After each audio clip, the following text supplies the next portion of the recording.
ka chia so kan tan tu song chung som do ne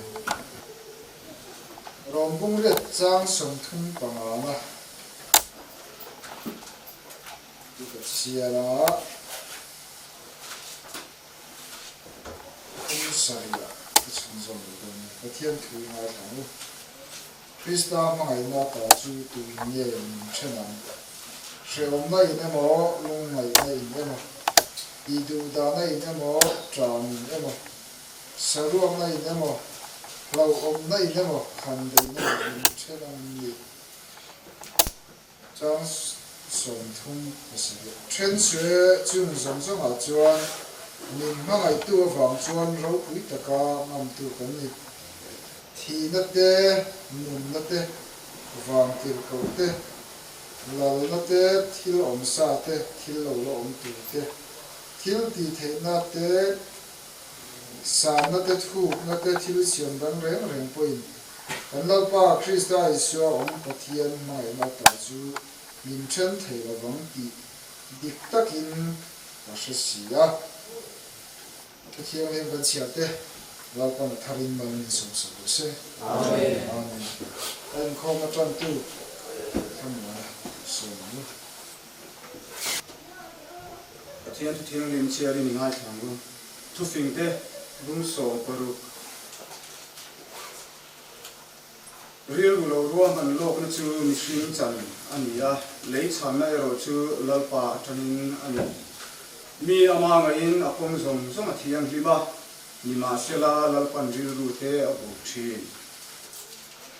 Ina te chu lalpa kol ti ro ti chuan ithil ruam han te chu ti hein a omang.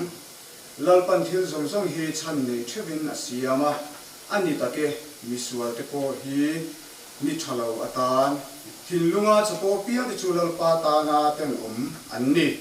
In turwal ma se shem lovin chwa anni lovang. Zanga ina le thu takin kholo na chu ten fai ania lalpa chi na in min sual akan san thin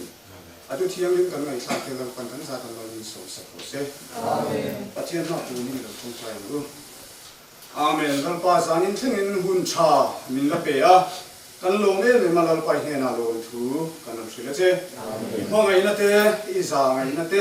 lalpa ini ngai kan na te wangin zanin thingin Hey lalpa fellowship na hun thatak min la pe te hi har san le buai na tam takara lalpa kan lo le me mai ne na lo thu kan lo sila se amen lalpa I thu hi kan ke tan khon war ani kan ko ma tan e ngani amen lalpa chi mi ma den zani na ko I thu cha soi tu tu te ko lalpa nang man bin puila ama kal tlangin I thu nung thil ti nei lo vai ne na pir le ngai lo chen kan thilu a thu ron soi le la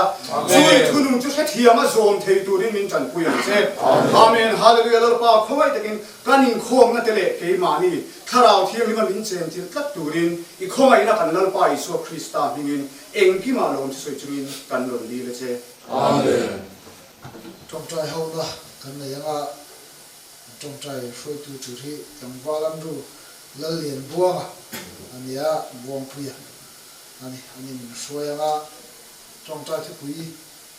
ka tho thin ang kha ka nu kha min trong trai ta le thang ki sia a result khala chu ka wa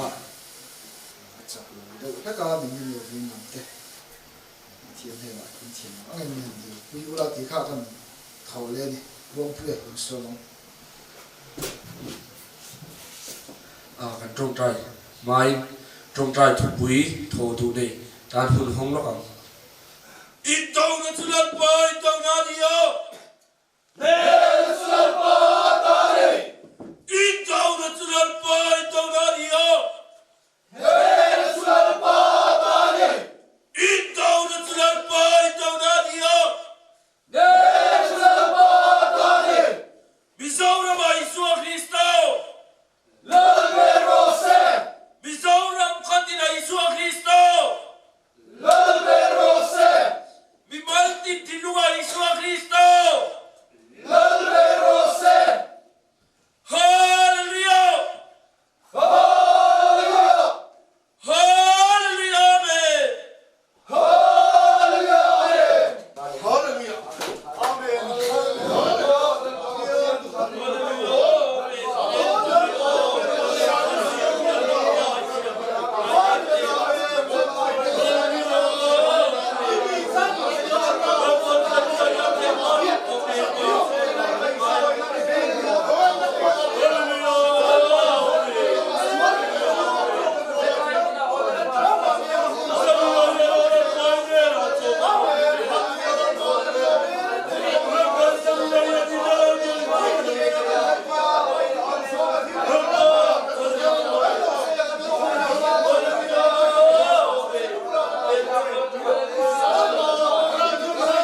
lo kan khom po hian nangwa kan du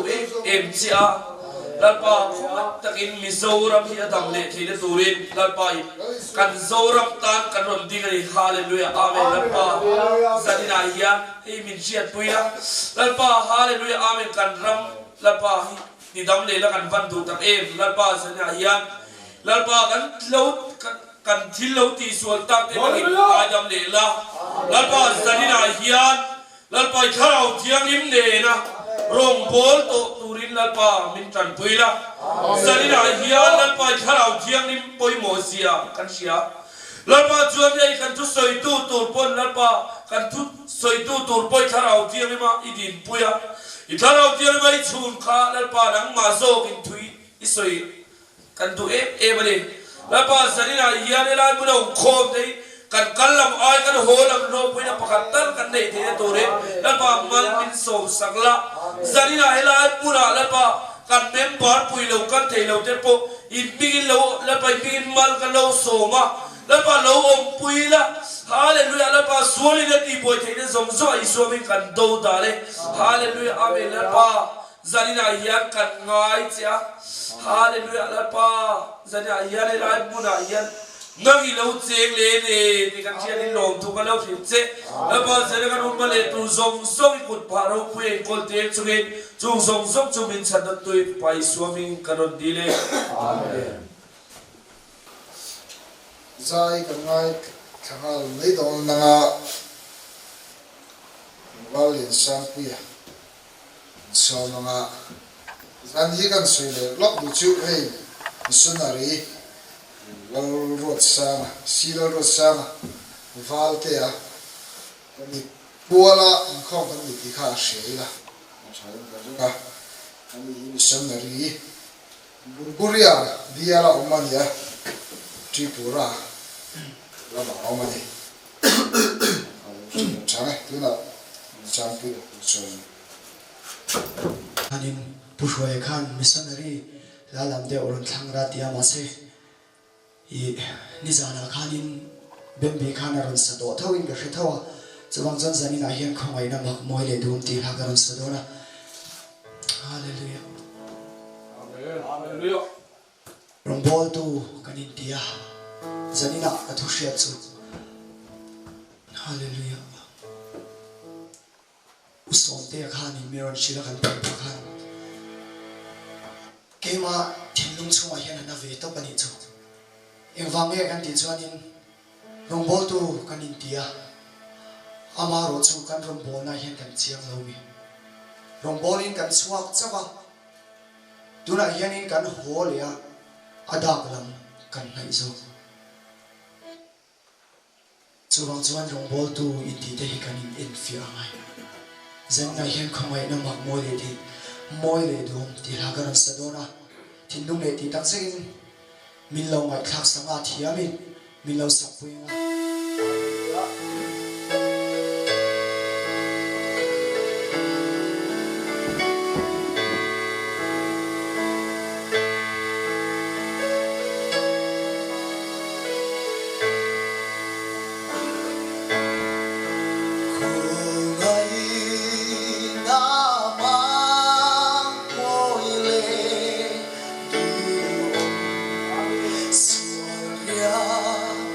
vai chẳng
Soi kan ngai khat oma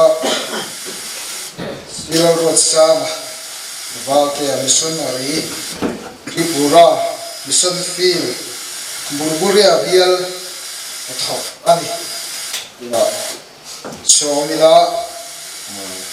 kun te por ren ro se changa GMM rongbolna poimo tak mai zinga mintel tirtu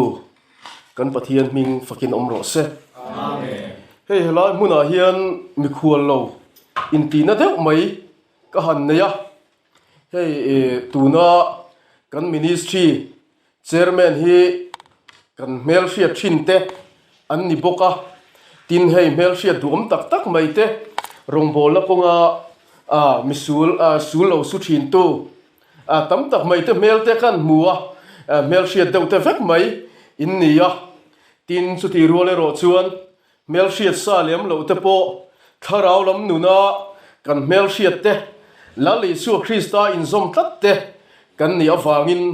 mi khual lo ka in ti hle maya lom thu ka han soi ni ta se tin chu ti rual chuan hei helai huna gospel music ministry rongbol na hian missionary te in ngai poi ma em maya hei helai huna hianin missionary lama kan rongbol pui mi eng mozat helai huna hin rongbol la kongte in lo hon sak to thina helai huna ron chuwa chawaron ho chang po hian du sak takin ami zo tong takin alai lum lum in lo chantira chu tiang chun phu lo mal som tam takin mi in lo muak thina chu wangin kan mi khual lovin gospel music ministry rongbol hian kan intita tu ve hle maya kan intita tu na chan chu mi in ti nei tu tir thiamin mi in choi moya engkim maya missionary in da poimo thiam em maya hei hian mi ati mi khual lo hle maya china kan han soita kan khan kan rongbol puite missionary lampang te helai muna chanvo poimo tak tak mai te in lo pe thina hei zaina min han pe vele alomom kati em maya lom thu ka soi ni tabok ta se athange tin chu ti ruale ro chuan han soile du kan nei chu hei kalo ho hi ka van nei thin khop maya man kum deu kalo ho ma sak tumpon hei electric van presbyterian kaushan lama kan tual upa pu city lal ni eng ate zaina hei ani pon min ron tel pui theya anni ho rongbol na rui hlongai te camping an lo buat soi to chumi po chun din mun poi mo tak mai speaker din mun te hial mi din an lo te mi an lo da chu tiang chuan pathianin rongbol la poi mo tak tak mai te tu mo kal tangin min an hon sak thina heng lai muna te po rongbol la kong ang chi te po min la kal tir le zel te hi alomom kan han ti em maya lom thu kan han soi le bok ni ta se athange chuan pathian thu thiang rim chiarin ilo ngai thang u Genesis bung som pakua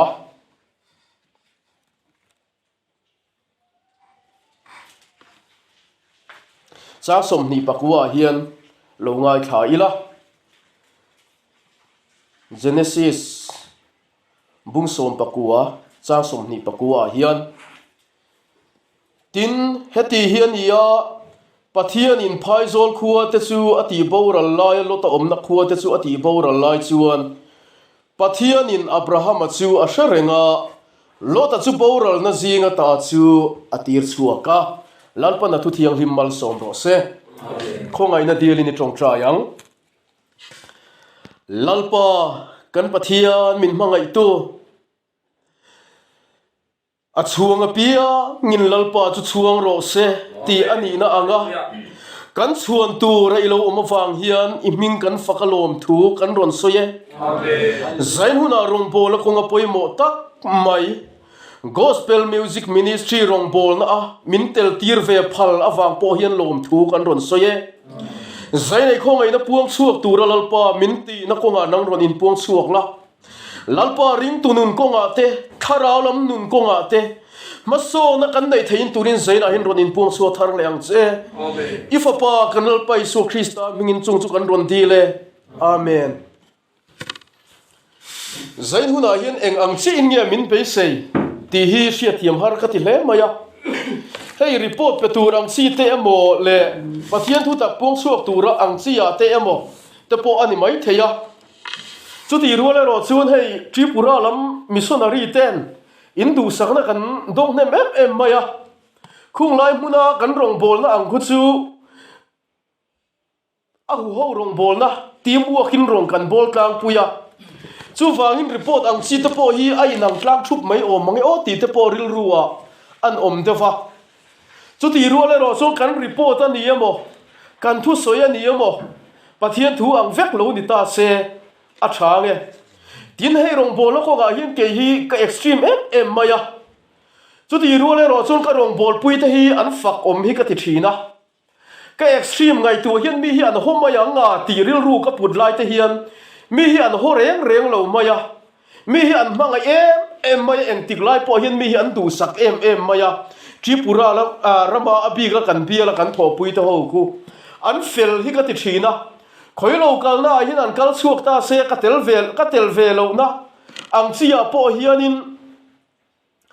mi an du sak em thin maya chu tiang kara chun ke hi extreme deuh hian rong hi ka bola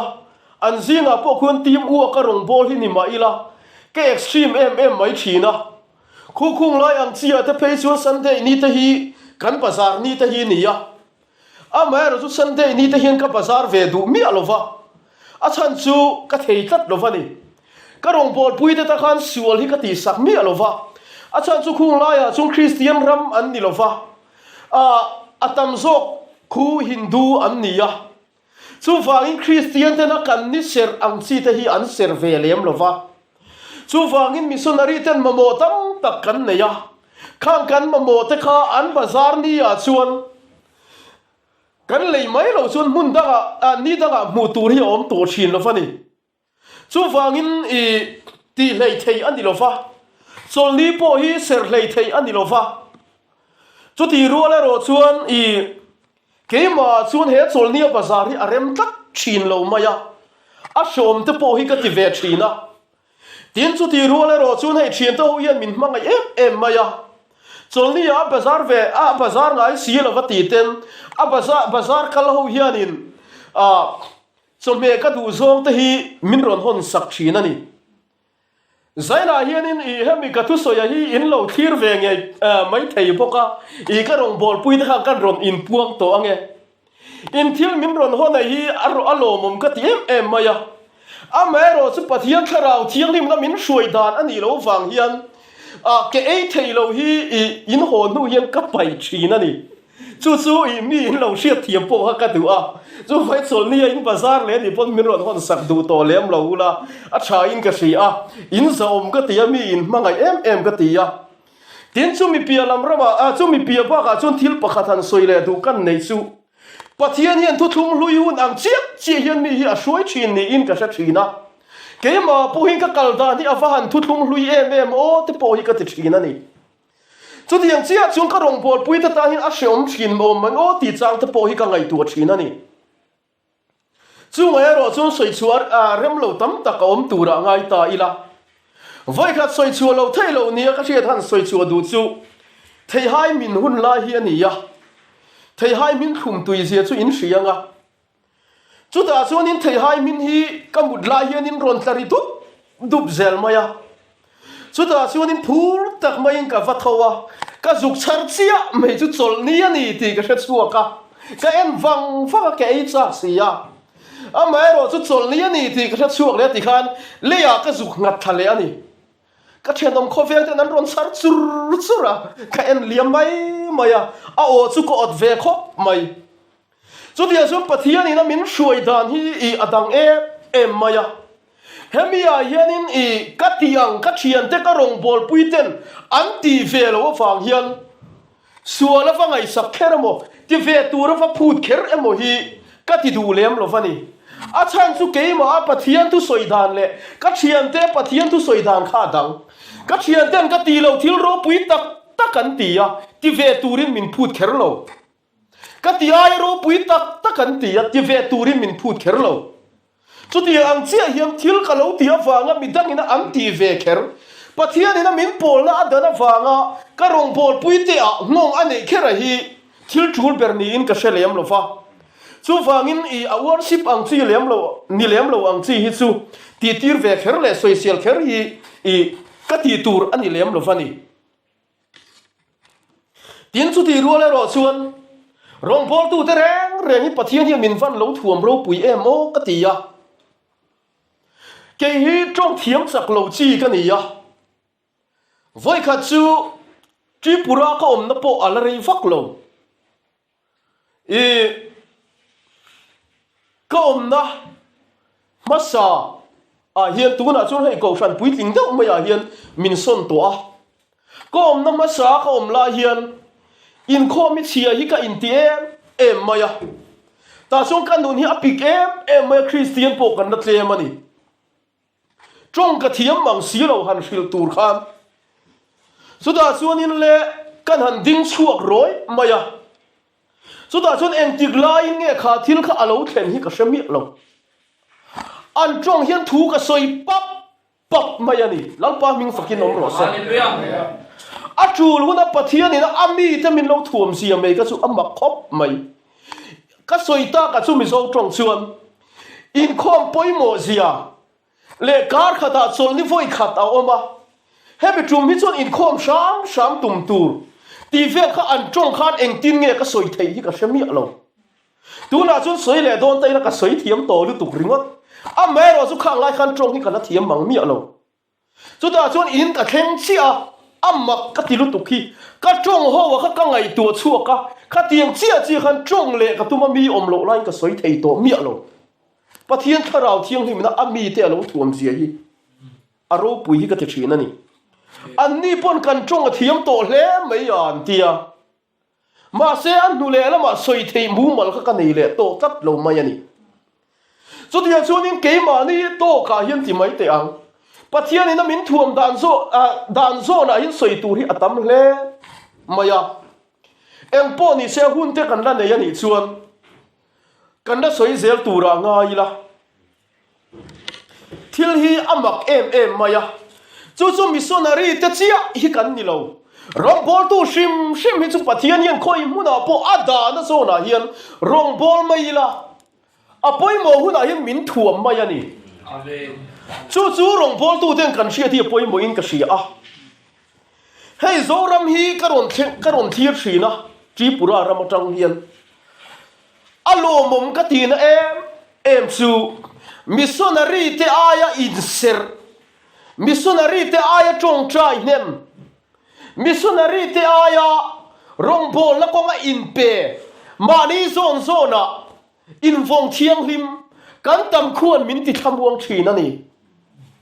chu wangin missionary kan ni na hian mi te ngai sa le ngai hlut thi kan lo thina alo mom ka tia aro pui ka ti le mai sang ni som pasaria khan khomi champhai electric veng presbyterian koshan atang khuan Tripura lut khaturin ka chuk kha a chuta chuanin ammak ka ti em chu keima po in missionary te kan lo mu da le kan lo ngai da na hi kan ni kan phalo em maya chuta chuanin kam mu chu a chu hei hi ani pathian in kan rong bol na hun turi arut maya ni chu vai kan ril ru le ngai tu na hi chu a in ang vek Mizoram rong bol tu te le Tripura ram rong bol tu te kan ril ru le ngai tu na a in ang vek ani na taka chuan Mizoram ke TP ve le ko shana rong kan bol lai vel khan a mi hring zo na chuan activities a chung kan ti nem dai zo chu wangin hei hi ka han tha chuak ta a kan ril ru le ngai tu na he lampang Mizoram lampang le Tripura lampang hi a in ang veka a mero su kan rong bol mun hi adang chau zo kani chu vai in ngai sang bik tu hi kan om lo ve pathian ta na in ser thiam ni ma pathian ta na in petam ta mai lal pan mang ani mai chu vai missionary kan ni afanga ngai lut em tu hi kan ni bik lo ve kan rong bol mun ro mani in le lo chua sanin a khung lama stand danga mun danga rong kan bol ani mai chu vai ngai sa na tur kan om bik lo heng lama hi ke ma ni aya in petak tak ke ma ni aya thok nem tak tak ke ma ni aya in ser thiang him tak tak hi kan tam lu tu in tam lu tu chu wang in pathian chuan tu nge aman kan ti chuan atar ama nei tu apiang le ama benem tu apiang hilal pa hian amang mayani chu report le thu toy ang a khan ni ta se tin thu hi ka soi re ngai lem lova hei man zana kan venga thu cha le report peturin mi an tia then khatina soi re anga chu ti khatian lo tia amero chu hei kan tu lu pa pu si ti hian khai in khom ro thu soi re ngai lo tia an rin ang tak khanin ifa soi re lo em ve min ti sup a khatian khanin thu ka soi hin ka soi re ngai lova pathian ina min pek chin ani chung ka soi maya pathian ina min pek pialam ram a hi chung ka thu hi noi ni ai zel mai ani zaina po hin ka thu hi lo noi ni ai ani pon pathian ina pek bak ka soi ni so lo ti ula ngai da kha lo nei ro u a mai ro chu I kan thu soyang ang te chu poi mo do na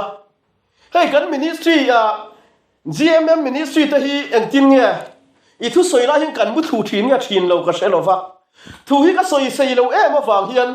ka thu soi la lo mu thu pal kan omani chuan in en fia ve fe chu kan nga yang chu wangin thu hi ka soi rei ngai lo fani ti kha I amma sa in kan soi du le boka amma sa in voi ni na ni ta se amma sa voi ni na ni ta se hei pathian hianin mal som mi zo te hi mal min som em maya chu da chun hemi mal min som na hi in ngai tu ve ngai em ke chu ka ngai tu thina chinni omin ka sia eng ma thai lampang emo na chura lampang emo a thil thon chua kan nei lem lo fani industry lampang ala chu ti te wolin kan sang si lo fa ma se kan rami pathian in mal min som em maya chu da chun thon chua ro pui dak mai kan nei ya chu kan thil thon chua chu chan chin tha ni tat mai ani amen hallelujah hei va hian ni in ka sia pathian hin mal min som na chan ni apa ni le na a chuan mak in tingo tang I kan ngai tu ngai lo mai thei Israel fa ta khu kan tram tak mai ani Israel fa ta khu kan ngai sang tat mai ani Israel fa ta khu kan thin lung khot azom tat mai ani chu mal min som na pani le ni in ka sia kan ngai tu theng pangai lo wang ter u khai o kan pathian thu in ang ting ti nampa Abraham a ko chulai khan ti hian alo soya mal som sak tu apiang chu mal ka so banga an selo tu apiang chu an sia ka lo ang alo ti dai mai ani chu ani mi zo ta hian Israel ta khumal kan som kat kan joy mo in kan fak kat zel mai ani hei pathian ina mal min som na pani na ni in ka sia ani thein kan sia em ani thei ani tro u pathian thu in alo soi ka talom pathian thu hi adong ai hleinem Abraham ane na thu thunga mal som sak tua piang chu chu mal ka som anga a che lo tua piang chu chu an chia ka lo ang ti zel mai ani mi zo te si nga Israel te an chia lo kan om ngai lo an chia lo ne kin kan tran em mai ani eng ram ina ma do ron se Israel lama mi zo te chu kan hoi thupa kan tran em mai ya chu wangin Israel ta khum mi zo in kan ngai sanga kan lunga len khap maya chu wangin pathianin Israel dam pa Abraham te na lo sei to angin mal som sak tua piang chu mal ka somang atitat mayani an chelo tua piang chu an chi ka lo ang atipoka an chelo tu te an che fu ngai lo balaka te po kan sia a che fu lem lo chu ta ai kupta kan shelia ai kupta chu tun na chun Egypt an ti to a kan sia anga chu da chun Egypt chu Israel te sala an man awang le an ti du da awangin tu la ye pathianin mal asom lem lo ni in alanga khovel ramro pui soi te singa tu ma ramro pui beret sak ber a hun la ya mi ten an tlon ron lui kha ya khovel ramro pui soi singa soi tel an ve ngai talo fani chu vai the mi la chuak du don ta ilang sun lak chu tu ri atam emang na chi kha kan pathian thu han chiara kham Sodom le Gomorrah khuwa ti chiat ani lai khan pathianin Abraham awangin Lot ta chu a sherenga a chan chuak ta a khami khukang dur zinga khan pathianin atan chuatirani chu zaira khan soi du na chan pakhat chu rombo la konga hian pathian rong i bol sham awang le pathianin lali su Krista ti sen thil ti theina banga achin chia tat che awang khan in chukua iu naw ti zinga i chung ko zinga pathian ngai saklo le khovel lam thila rui lova tlan po ni se pathian mi siat in ya wang khan tun thangin iu naw nu inu le pa kan chung ta nu na la zuani lalpa ming fakin nomro se amen hallelujah helai thu ya alo na mai lo le mai ti hi ka ngai tu chuak ka pathianin Abraham awangin Lot chu a sherenga tura khani chung ta zinga emo suani da be anomem nang ma pathianin a hriat reng che wangin chan chuala ni yang amen hallelujah chu wangin tu la yan nun nei lovin he khovel ai pathianin a chuasan ya phal lovang lali su Krista ti sen thil ti theina ro pui tak chuan alaman tho don amen chu vai zain hula yan kan be a lo dong thinem ka unau pa kanu le pa kan chung ta hi ka tung trai pui thei to lo kan ti an mai thei ma se nang in shi to lo la lal pa na sia amen hallelujah chu wangin lal pa ni kong tura ru nei rong bol na tura aru tan mai thei chu wangin nang ma awang khan eng tika ma chun chan damin ala om tho don amen tuna hian kan chung te jing lo lama tang temin in hoi zaw de vila tuna yarin kan siat lo le kan rin lo deu mai he khovel kan su san hu na hin van ra mai kan lom mani kan uang ti kan ngai tu ngayem tuna kan thil pek te amo kan trong trai na te amo hi ara hi kan muzung lo ani mai thei ma se he khovel kan su san van kan khen hu na kian hemi hi trong trai pui na wanga helai mun ron theng ani hi helai sum le pai tho wanga a Christian lo ni ya helai mun lo kheng ani hi mo kan van poi mo em te ro zaina hian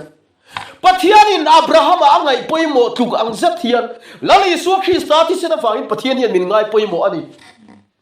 chu wangin pathian hi ngai thil ti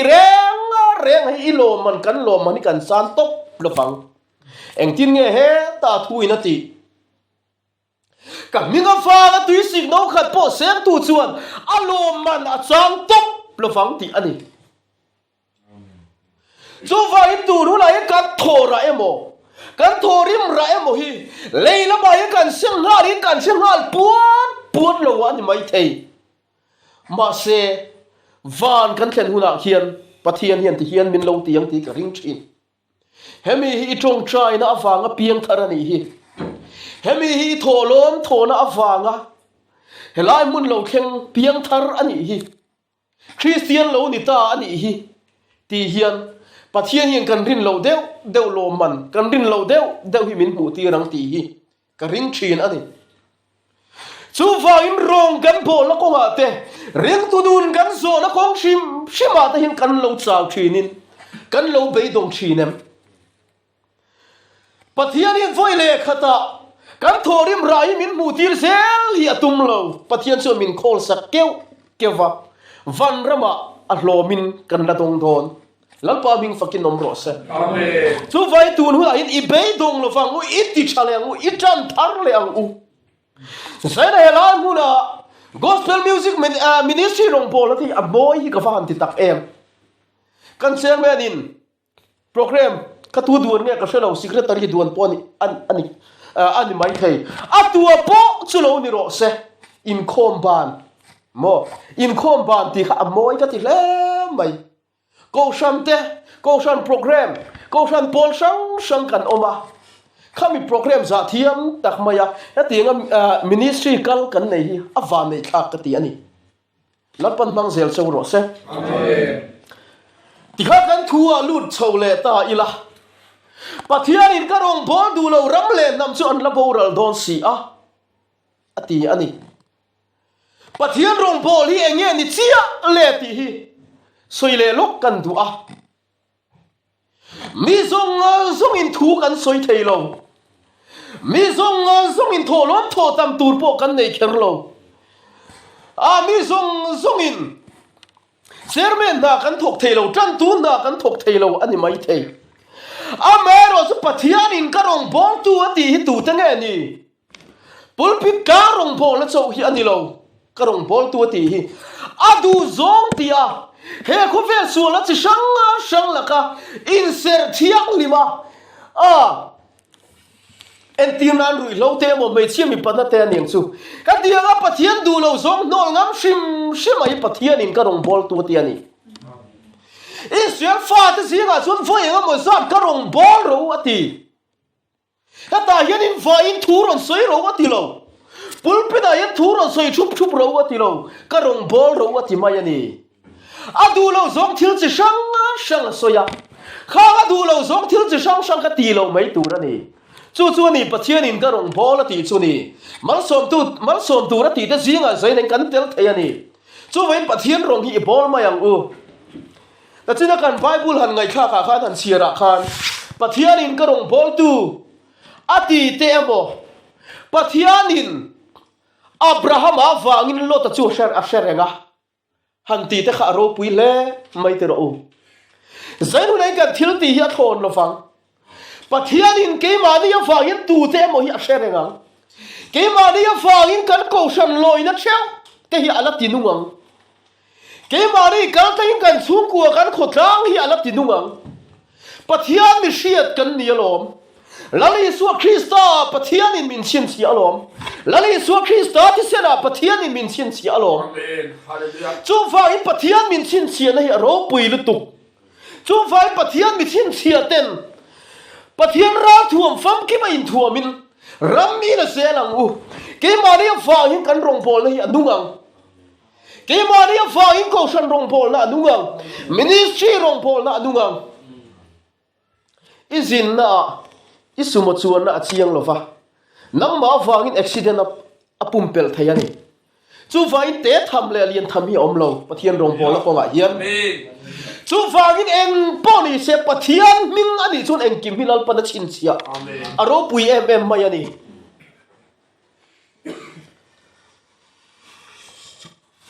tin chuti ruale ro chuan ke mari in kha da na fa in kan rong pol hi na tur thayani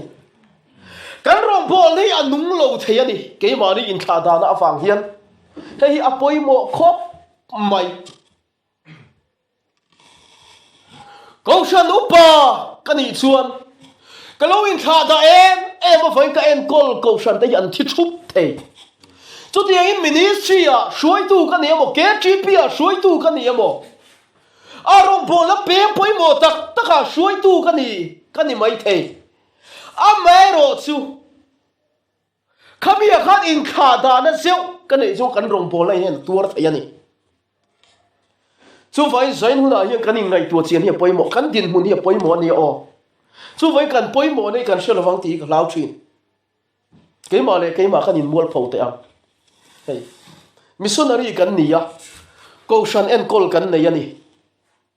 ani na taka chung kan man em mai kan man suna hian hina hian kan oma kan chong chai reng pe si lova engeng mo te i UT pa kan han ena kan han ngai tha ka tia khan suwa la kan ngai ni mi si lo thara lom nun min ki chaw the hi tam lut tu kan ni rong bol la ko nga hian chút thiệt cái in khá đã apiang chung kan cầu san in kho mi kan tui lo fa kan ngui chin ni hian ka sia chu kan rong bol pui te chu nan ni velo mai thei chu ni kan cầu san ko achau na chan ni achau chin na chan ni ka sia chu ni chu ke ma ka in mol phaw ni chu worship te mo ina kan han nei chale dewa ke ma kan han in kha da lo le dewa cái gì kan Bible chia tay mang nó thêm một căn hẳn này sâu là chun câu chuyện in không thấy cần lim lẽ em giờ niệm một lẽ khu cái ôm này kan van này cái van này kan ti teng burburia bia là hiền kan này câu chuyện hi cái chuyện sưu lộ chun som paru kan ni in cái gì bia station ti lo va chun ko om na khu câu chuyện liền per kan ni member khu som kuwa le tlem kan ni câu chuyện upa te po patni kan nei tual upa patni kan nei ve to boka chu wangin I abia la chun an en ber khu kan ni ve ni chu wangin keima po khun nuam mi ka ti ve thin em achan chu member te ya ka ti tur tam tak ril ru ha na tur tam tak khu an lak kin chang te khu om ve ya chu wangin ka ril ru ha ai te hen ril ru hi ha in khom kan tlem sang te mo in khom kan siat sang te mo hianin in khom regular da kwan shom hian ti em china kan ko san si enga tinga ni kan va han sak lo ve hi kan han ti china Mizoram po hi an ni ve tho ania an sak vek big lai lo in khom tlem sang te in khom tam sang te po kan nei ve lom ti chung kan thamon thin tak nangin amero su Bible share le worship ang chi te amo pathian biak ang chi te amo ka tha thama piang le ka ril ru le ngai tu na te amo ka da zalena pathian lam ni lo va khovel lam thila ka da piang khuan kan chaw thin ni hian ka sa thina ni chu member te nan sa thiam lo chu amero chun keima chun ni in ka sia kami ka han in tha da lo le deuh chu memo ka tong trai tam deuh chu memo hi chuan in khom te kan ta memo kan tlem mo kan hlim em in khom mi anung em mai ani tlem te po ni mai lo mo keima ni tharau thiang hi ma zalen kat chuan in khom mi anum em mai ani chumi kan han soi na chan chu rong bo la ko ngai pathian mi sia le pathian ina min chin chia kan ni na awanga kan poimo sia hi ani chu zain hu la in halai mu do rong kal khom te hian I she thar non leng ke ni po in ka tong trai tam sang emo ke ma I pathian na to alo thlen sanga ka hima ka lom sang hi chuan ko sani kan lim em mai ni hian ka tha thina kan zai te ya tui em maya ka tiang khanin kan on thina ni chu vai kan poimo le mai ti na mai hi ani lo rong bo la hi in pe na tak le kal san ngam nun nei hi poimo ani emo chang jong ka be hi dong thin hey tile ta thine la zai chu alar le mai kan tu lupa pusi ti hian min thra chianga hey ina khuanin pui tling ti tur kan om lova kana fa te panin kanu upalam pang to hi an en kola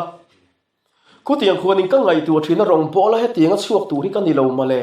ti ta hi ka ngai tu thina ni tu na po hey in te mo mingin kan han khoya thang lampang chete in kan han zau veya khung ta khu kan du phe chuan i ho thak chung kan di thei lo nga la ni mai an tiak tu na kan khoi lak lo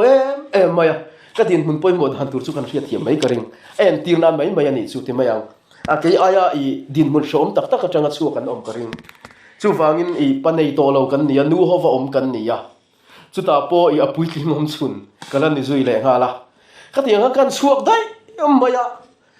kanu te hi achang pe chunin i enga mohar sana enga modeu ten ton tel chun a phone de ka phone thadu ri chin lo wani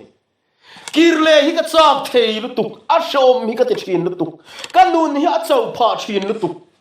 eng mo sa chun rong bol tu ri kan ni lo sin mole he ga hi ma ni na chang rong bol tu ri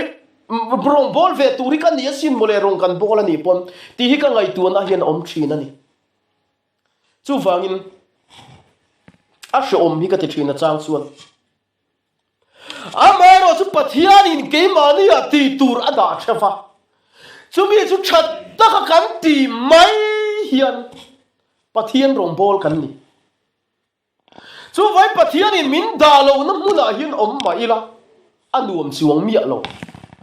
chu vai pathian in min da na muna kan om mai kha kan nun po ahlim zo kan ni helai muna ta po min da na hun ta po ala nei vele mai thei hey sang ni som pasari kumatra hang ka suaka hey tuna i sang ni som ni pani chen su pathian zara hey i so te po kan ngei big lo kanu te po hey pathian zara anla travezel sile fen an la neya tui takin an la mu theya tikhan mi ei rolin son ei vezela i katiang khanin i kan la om kan ma mo hi ti san lu tuk lo mai tu ka kan khosak theina hi at niam lu tuk ti mayang i mamo hi ti san lo mai tur chu wangin i ring tu tam tak le rong bol tu tam tak kan ril ruha na chan tam so ke mani in siam ani o lo tur kan ota i lo tur hi kan i tam lu tu ka hei hian in ke mani le ke mani hi min ti sho mani sile fen kan ne ya bun tur kan ne ya eng kim mai kan ne ya ti mai te ang eng kim mai han ti khanin kan mamo eng kim mai hilal pan min pe zo ka ke mari hian mammo hi kan lo thir vaccine zo ka wang hian kan nun hi aboi thin ani chu wang kan mamo to ka hi sia thiam ya poi mo khop pin ka sia chu wang rong bol tu te kan van poi mo tak em kan khir thang te hi sonang u khir tur dik lali su krista hi thir thinang o amen khofelam thil kan khir wang hian buai lo na tur kan buai tam lu to lali su krista nen kim chunga thun nei na min pe chumi min pe ka chu kan mang chuak lo na salu tuk ringot petera po thun nei na ape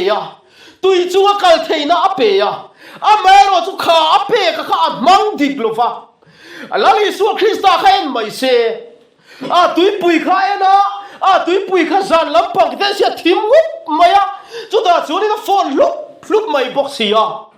lao lu tuka lampa min tran puiro lali su christian local ta che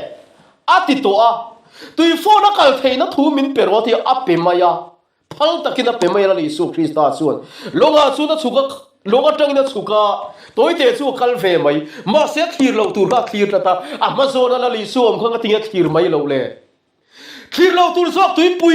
tui pui kha thira chu vai tui pui chu pil do ni na in shiani chu vai ke ni po thir lo tur kho fel tui pui kan thir chuan kan lunga yanga ngai tu lo tur kan ngai tu anga kan nu na room fowang chu vai thir tur dik hi thir maila lali su krista hi thir maila tharau thiang ni mi kan nu na hin iseng lut maila chu dia chu kan kianga mi ta kan chung ko ta kan rong bol na tan ko san tan mal som na kan ni mai do na ni amen chu vai kan ken nun himal som na ani abraham chu pathia israel dam pa ani ya pathian in nang mal som na ni yang cheti thu thung thar hu na ero chuan lali su krista thi sena pathian in mal som na min puang chu ani kan nuna kan seng lu tur dik takachu pathian in min da na hi van poimo tak em mi te tan kan chung ko tan pathian in tun huna hian abraham nang mal som na ni ang che atiang khan nang le ke po hi mal som na pathian in mal som na ni turin tuna hian min ko ani chu wangin abraham awangin pathian in lota chu a shereng ati ang khan cái mà này avangin pathianin kan sung te tu te emo kan rong bol puite kan khosak puite kan eizon puite kan kianga kan om puite hi pathianin ashereng thina ni chu zani nu na hian kan soidu ani lalpana thu mal som ro se kan tro trai le ange lalpa kan pathian min mangai tu ithunung ro pui tak mai min ngai thak tira fangin iming kan fakalom thu kan ron soye amen zain huna hian lalpa zainai thutsa min ngai thak tir te mangin kan nun te nang min ron ei le la amen chuti ruale ro chun lalpa theihil hun te po kan la nei ma na amai ro chu kan mamo huna piang nga lalpa zainai thu khan min ron ei fo ro se amen ifa pa kan lalpa isu krista ngin chung chu kan ron di le amen